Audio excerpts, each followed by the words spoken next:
YouTube, you can have jalapeno cheddar hot dogs in 3 minutes. You need that good dip. You need Nathan's hot dogs. And you need Wonder hot dog buns. Let's get started. Alright, YouTube, so put your stove on medium. Use a pan. And just keep turning these hot dogs till you get them to the color that you want. Alright, YouTube, so just finish these off. And then we can put them in the buns. Alright, YouTube, so we're done. Put one hot dog in there.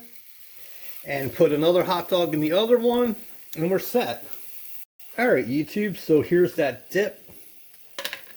And here it is right here. So, if you want mustard, put mustard on there. But you really don't need it.